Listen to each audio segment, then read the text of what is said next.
అందరికీ వందనాలు. హెజ్కేలు గ్రంథం 42వ అధ్యాయం అంతా కూడా దేనికోసం చెప్పబడుతుందంటే, నూతన యెరూషలేము అనే మహాపట్టణం చుట్టూ ప్రహారీ, ఆ ప్రహారీలో గదులు, ఈ ప్రహారీకి మధ్యలో ఉన్నటువంటి మందిరము, గదులు, ఈ మందిరానికి ప్రాకారాలకి మధ్యలో ఉన్న స్థలాన్ని హెజ్కేలు భక్తుడికి చూపిస్తున్న వివరం ఇందులో కనబడుతుంది.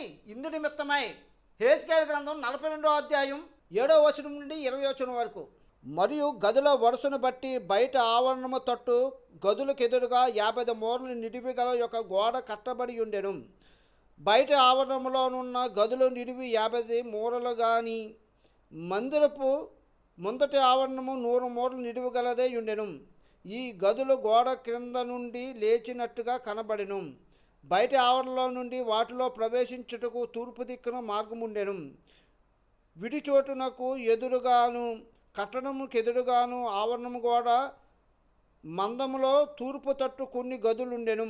మరియు వాటి ఎదుటనున్న మార్గము ఉత్తరపు తట్టునున్న గదుల మార్గము వలె నుండెను. వాటి నిడివి చొప్పునను వెడల్పు చొప్పునను ఇవి కట్టబడెను. వీటి ద్వారములను ఆ రీతినే కట్టబడి ఉండెను. మరియు మార్గపు మొగను దక్షిణపు తట్టు గదుల యొక్క తలుపుల వలె వీటికి తలుపులుండెను. ఆ మార్గము ఆవరణలోనికి పోవు నొకనికి తూర్పుగానున్న గోడ ఎదుటనే ఉండెను. అప్పుడు ఆయన నాతో ఇట్లనెను, విడిచోటునకు ఎదురుగానున్న ఉత్తరపు గదులను దక్షిణపు గదులను ప్రతిష్ఠితములైనవి. వాటిలోని యెహోవా సన్నిధికి వచ్చు యాజకులు అతి పరిశుద్ధ వస్తువులు భుజించెదరు. అక్కడ వారు అతి పరిశుద్ధ వస్తువులను అనగా నైవేద్యమును, పాప పరిహారార్థ బలి పశువుల మాంసములను, అపరాధ పరిహారార్థ బలి పశు మాంసములను ఉంచెదరు. ఆ స్థలము అతి పరిశుద్ధము. యాజకులు లోపల ప్రవేశించినప్పుడు పరిశుద్ధ స్థలమును విడిచి బయట ఆవరణలోకి పోక అక్కడనే తాము పరిచర్య చేయు వస్త్రములను ఉంచవలెను. అవి ప్రతిష్ఠితములైనవి గనుక జనులు సంబంధమైన దేనినైనా వారు ముట్టనప్పుడు వారు వేరు బట్టలు ధరించుకొనవలెను. అతడు లోపటి మందిరములను కొలుచుట ముగించి నన్ను బయటకు తోడుకుని తూర్పు తట్టు చూసి గుమ్మమునకు వచ్చి చుట్టూను కొలిచెను. తూర్పు దిశను చుట్టూను కొలకరతో కొలవగా 500 బారలయ్యను. ఉత్తర దిశను చుట్టూను కొలకరతో కొలవగా 500 బారలను. దక్షిణపు దిశను కొలకర్రతో కొలవగా 500 బారలను. పశ్చిమ దిశను తిరిగి కొలకర్రతో కొలవగా 500 బారలను తేలెను. 4 తట్లు అతడు కొలిచెను.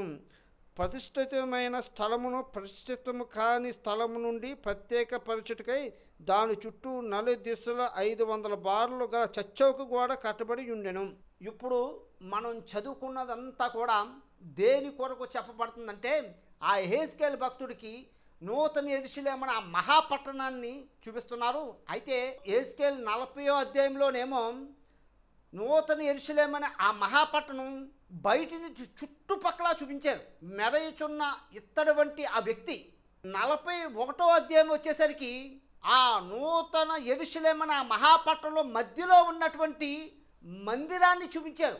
అయితే ఇప్పుడు మనం చదువుకున్నటువంటి ఈ 42వ అధ్యాయం అంతా కూడా దేనికోసం చెప్పబడుతుందంటే, నూతన యెరూషలేము అనే ఆ మహాపట్టణం చుట్టుపక్కల కూడా గోడ కట్టి ఉంది. ఈ గోడకి 4 వైపులా కూడా గదులు కట్టబడి ఉన్నాయి. ఆ గదులు బంగారంతో కట్టబడి ఉన్నాయి. అయితే ఈ 4 పక్కల గదులతో కట్టబడినటువంటి ఆ ప్రహారీకి మధ్యలోని ఒక మందిరం ఉంది. ఆ మందిరం 3 అంతస్తులు కలిగి 30 గదులతో ఉంది.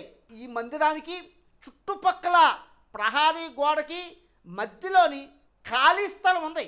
ఇది మనకు అర్థం అవ్వాలంటే, పురాతనమైన ఆలయం ఎలా ఉంటుంది, చుట్టుపక్కల గోడలుండి ఆ గోడల్లో గదులు ఉండి మధ్యలోని దేవుడి మందిరం ఏదైతే ఉందో అలా ఉంటుంది. నూతన యెరూషలేము అనే ఆ మహాపట్టణం కూడా అదే విధంగా ఉంది. చుట్టుపక్కల కూడా గదులుండి వాటి మధ్యలోనే మందిరం ఉంది. ఈ మందిరంకి ఈ ప్రహారీ గోడ గదులకి మధ్యలోని ఖాళీ స్థలం అన్నది ఉంది. చుట్టుపక్కల కూడా ఉత్తరం, తూర్పు, పడమర, దక్షిణం. అయితే ఇప్పుడు ఈ హెజ్కేలు భక్తుడికి ఈ చుట్టుపక్కల ప్రహారీ గోడ మధ్యలో ఉన్నటువంటి ప్రహరీ గోడకి ఉత్తరం తట్టున చూపించి ఆ మధ్యలో ఉన్నటువంటి మందిరాన్ని చూపిస్తున్నారు.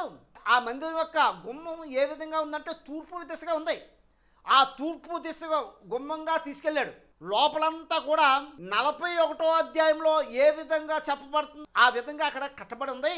కిటికీలు, దారబంధాలు, వాకిళ్ళు, విహార స్థలము, 3 అంతస్తులు కలిగినటువంటి భవనం, ఆ 3 అంతస్తులు కలిపి 30 మేడగదులు, ఇదంతా కూడా శుద్ధ సువర్ణమైన బంగారంతో కట్టబడి ఉంది.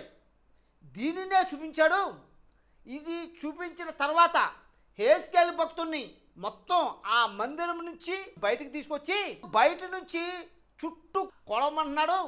అవి కొలుస్తుంటే తూర్పు, పడమరు, ఉత్తరం, దక్షిణం ఒక్కొక్కటి ఎన్ని బార్లుగా ఉందంటే ఒక్కొక్కటి 500 బార్ల చెప్పున ఉంది.